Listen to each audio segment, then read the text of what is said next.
Rogue Sun issue number 5 from Image Comics. So most of you already know this, but I'm gonna just say it for those who don't. So the Rogue Sun is set in the Supermassive universe, which is also the same universe that's Radiant Black, the spin-off Radiant Red, the Infernal Dragon Red, or Infernal Girl Red, whatever her name is, that hasn't even been released yet. And then I believe there's another one coming out called the Deadly Dark or something like that. So they all share the same universe. And we saw a team up in the Supermassive issue. And yeah, so this is Rogue Sun. Main character receives his powers from his dad, who was murdered by another costumed character. And in the last issue, we found out that the costumed character is actually the main character's mom. Dylan's mom. So Dylan's mom killed Dylan's dad, Marcus, who was the previous Rogue Sun. This issue starts off kind of with the flashback. We see Dylan being born, and it seems like the family is happy, lovey-dovey, and then we cut to the present where obviously it's not. Of course, Marcus doesn't believe that it's his ex-wife. He asks Dylan to ask her to prove it because only Dylan can see his dad. His dad's spirit is somehow connected to the suit, and only Dylan can see it. No one else can see him. No one else can hear him. But other characters in this series know that Dylan is able to talk to the spirit of his dad. And the mom proves that it's her, that she's not under any illusion. She's not brainwashed. It's not a doppelganger or an illusion or anything like that. And so Marcus's first order is, all right, I need you to kill your mom. Like, kill her.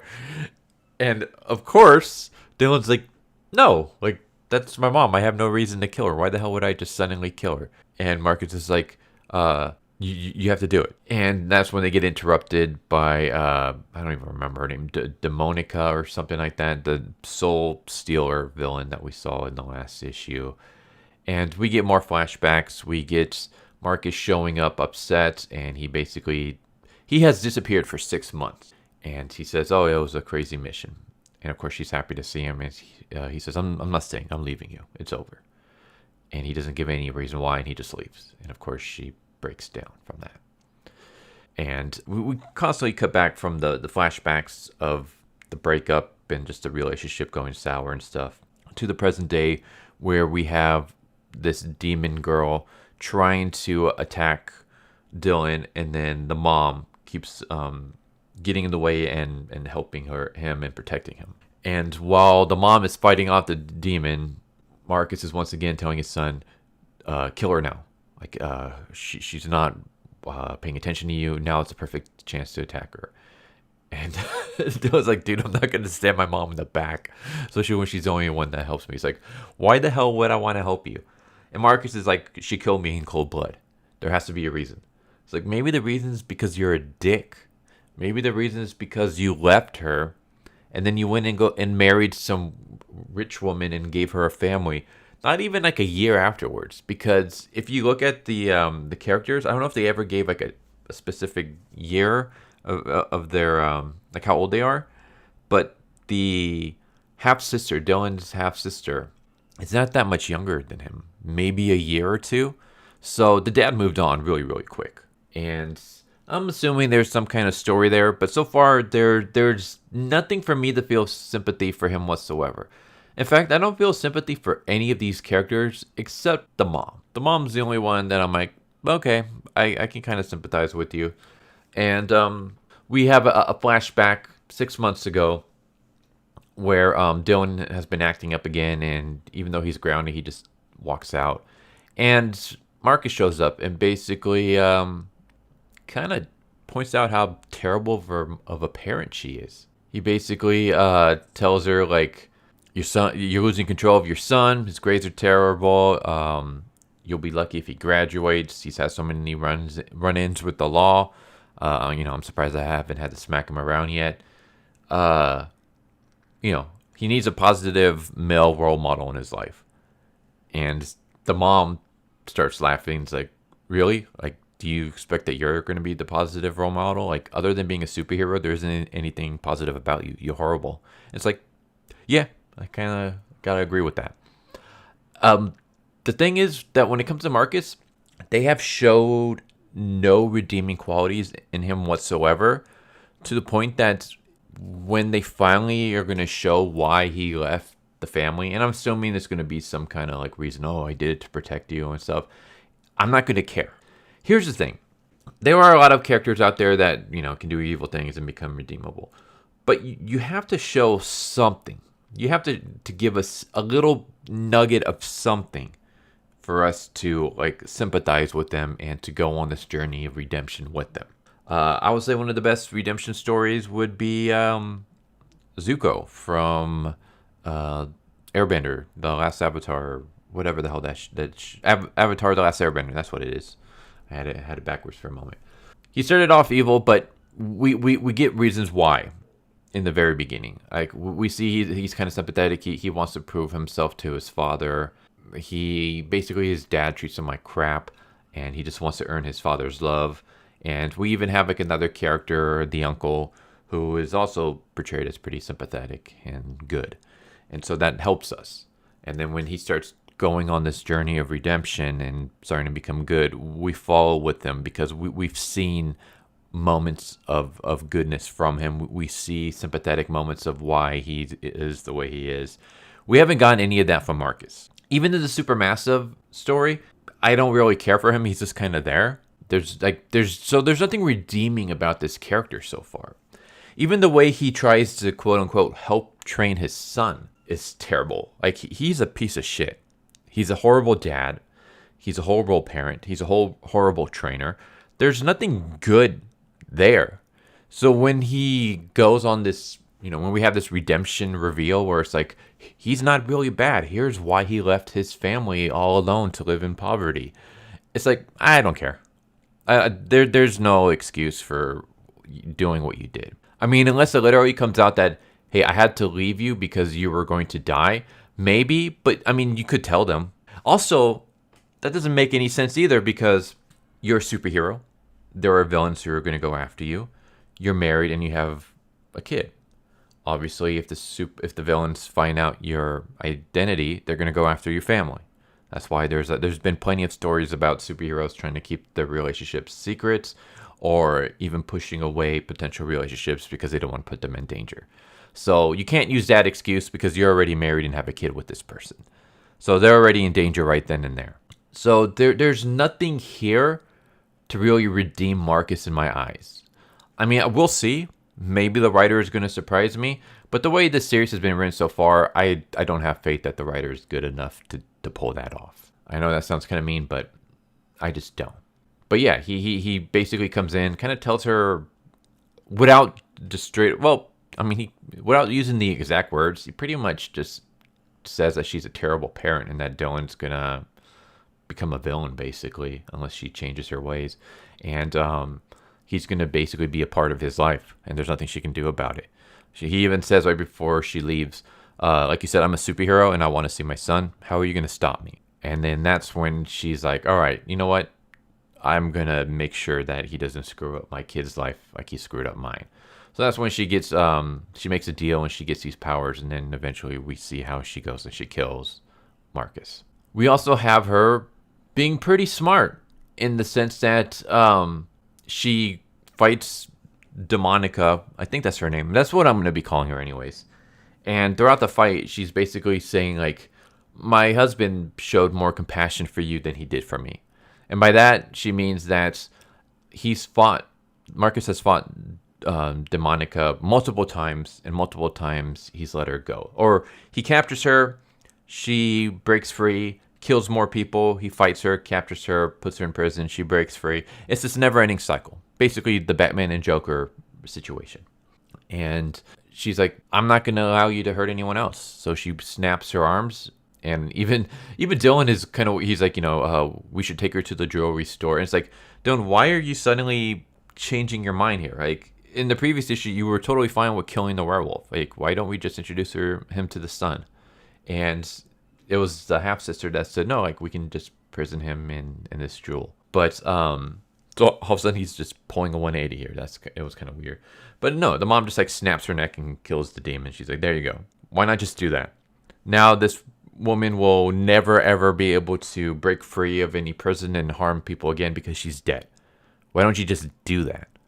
And it's like, yeah, I can kind of see, especially since she's a demon. I mean, most superheroes have no problems killing demons and aliens and stuff like that. It only seems to be humans that they're kind of against killing. But there you go. So I'm like, you know what? Go, mom. I can totally get behind this. But yeah, I don't understand why the dad left the family. I even went back and looked at the Supermassive to see his flashback.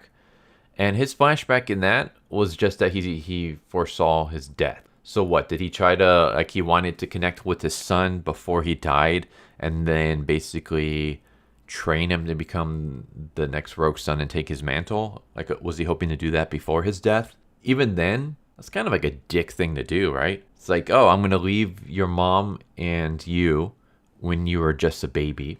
I'm going to not even give you money. I'm just going to let you live in poverty. I mean, we do have a moment where the mom is kind of like, I don't want anything from you, including your money.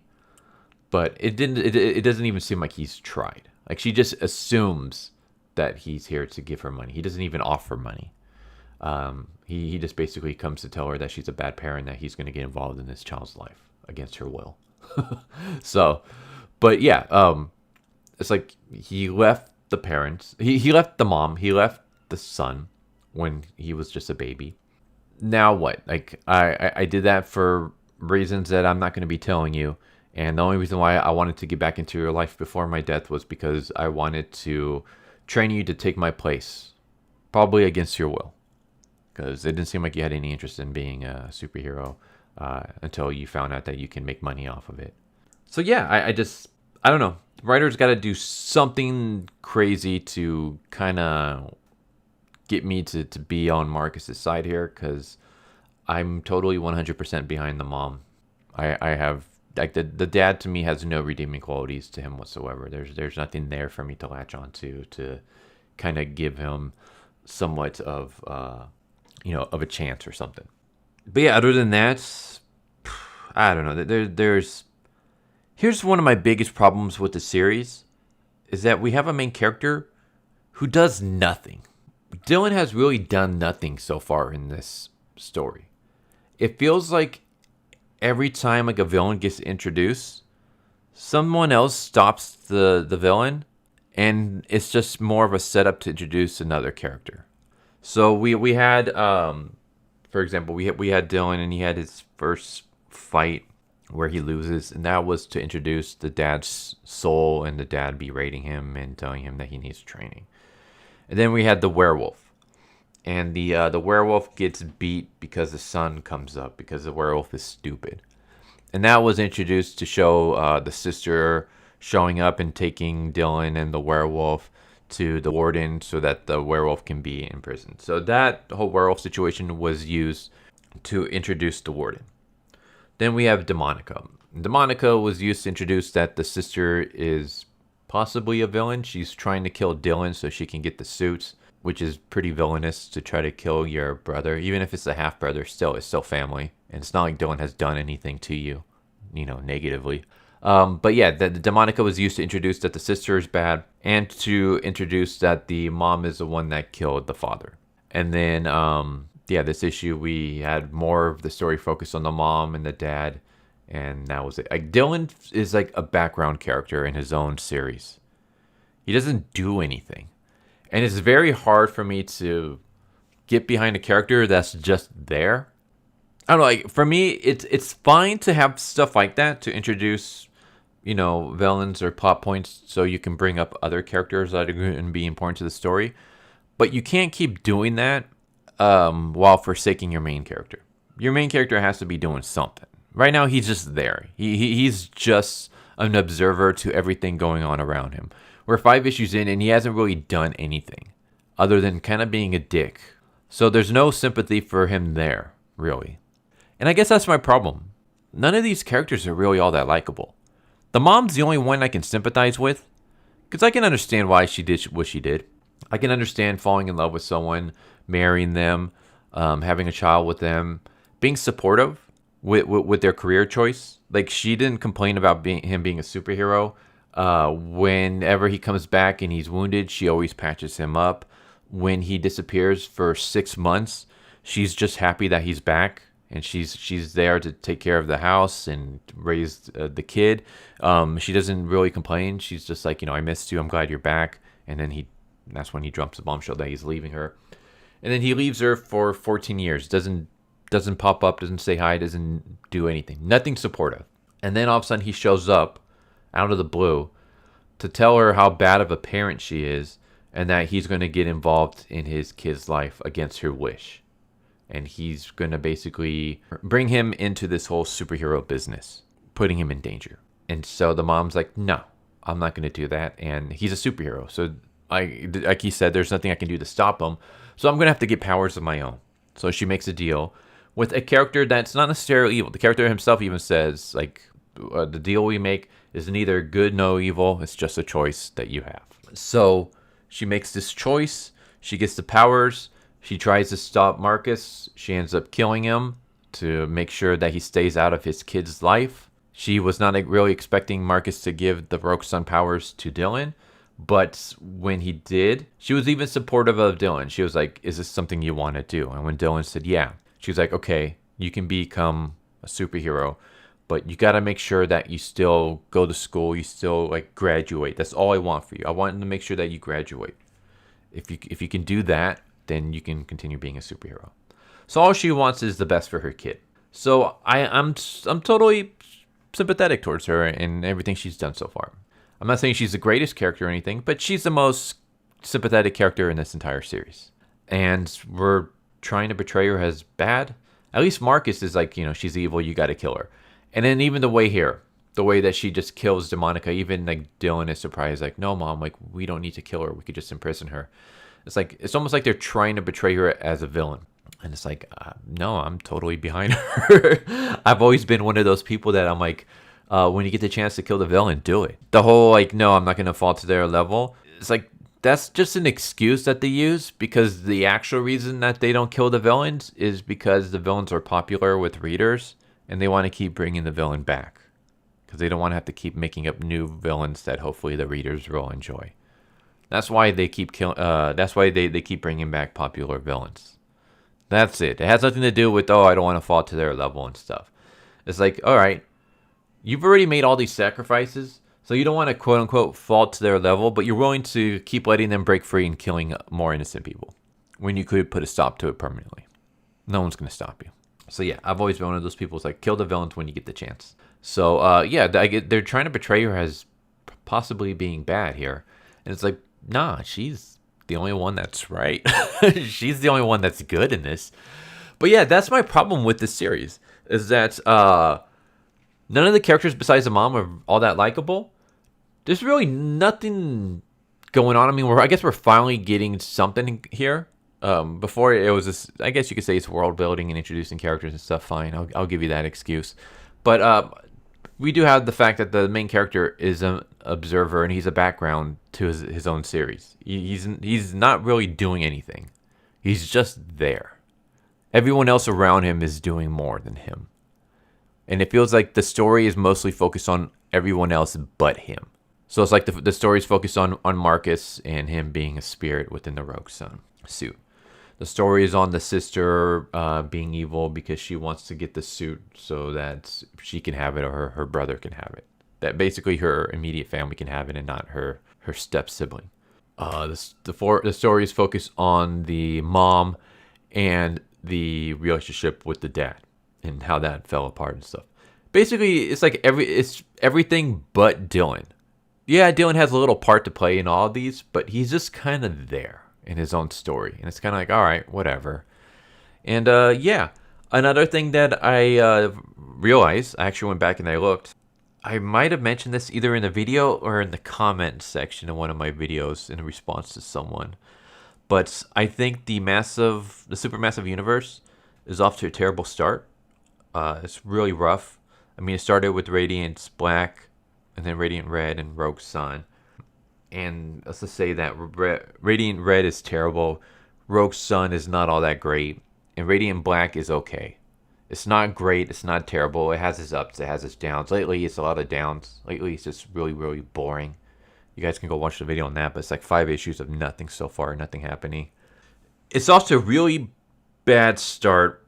And the one thing that I had is like I have issues with all of them, and a lot of the issues are kind of similar, like pacing, terrible characters and stuff. And one thing I realized is despite having different artists and different writers for all the series, they all have the same editor. And I'm wondering if that's what the problem is. I'm wondering if the editor is just not doing their job. Because there's so many issues. There's so many things I would have changed to make this series better. Not just Rogue Sun, but Radiant Black as well. You can go watch my videos on those. You can read some of the comments that I posted, like the ideas that I would do instead. I don't know. Maybe you guys disagree, but I think my ideas would have been a lot better than what we got. I feel like the editors maybe just slacking off, or they're just in over their head. But there's a lot of issues with the Supermassive verse, and there's one person that's involved in every single series within that verse, and that's the editor. So maybe that's what the problem is. But yeah, I have problems with every series so far, and it's a shame because I say before, I want these series to be good. I like tokusatsu, so to have a tokusatsu universe in comic book form is badass. I mean, just having a tokusatsu universe in general is cool. I mean, Japan already has those, but yeah, I think it's cool. I think it's cool to have crossover events and just a crossover shared universe between these different tokusatsu characters. I think that's awesome. I like Radiant Black. I wish it could be a lot better. Radiant Red is absolute garbage, and I don't know why it was done. Infernal Girl Red, or whatever the hell she's called, hasn't even come out yet, so I have no opinions on her whatsoever, other than what I saw in Supermassive, and I didn't really see much of her in Supermassive. I mean, she's one of the main 3 in there, but we don't really get much from her. I got more from her Kickstarter page than I did from that comic, but from what I've read on the Kickstarter, I don't have any problems with her so far. She seems to be okay. Like, I'll totally be down to reading the comic once it comes out, or the graphic novel, I should say. Rogue Sun is not good, but I want it to be. I mean, we got a tokusatsu character who fights demons. That's awesome. Really great. But it's just not well written at this point in time. It's pretty terrible. And it can be a lot better. And as for the Deadly Dark, or whatever that next upcoming one is called, I'm going to check that out. Fingers crossed it's good. Because I really need some good tokusatsu comics to come out. Especially since Ultra Mega has, it's on hiatus at the moment. So until Ultra Mega Phase 2 comes out, this is kind of like what I have in the meantime, and it's not filling that tokusatsu hole that I have. Fill my hole, Image Comics. I need you to fill my hole. But yeah, there you go. I've rambled on enough about this comic, this issue. It's I don't know. Hopefully it gets better, but I have my doubts on that. We'll see. But there you go. Rogue Sun issue number 5. Hope that you enjoyed the video. I'd like to hear your thoughts, your opinions. Do you agree with me? Do you disagree with me? And if you agree, that's completely cool. Like, I know some people out there enjoy this, and I'm happy for you. And I'm not saying that in a sarcastic way. I legitimately am happy for you. I'm glad that you're getting your money's worth. I wish I could be the same. I can't yet. And hopefully that will change, because I really want to like this stuff. I really do. But it's not clicking with me. But we'll see. Hopefully it'll change. But there you go. Take care, everybody. Later. So what'd you guys think of that video? I hope you guys enjoyed. If you guys haven't already, please subscribe, hit that bell for a notification, leave a like if you enjoyed the video. And if you didn't enjoy the video, thank you for watching it this far, and I hope the next video is more to your liking. Feel free to check out the playlist that you guys see, and I hope to see you guys next time. Later.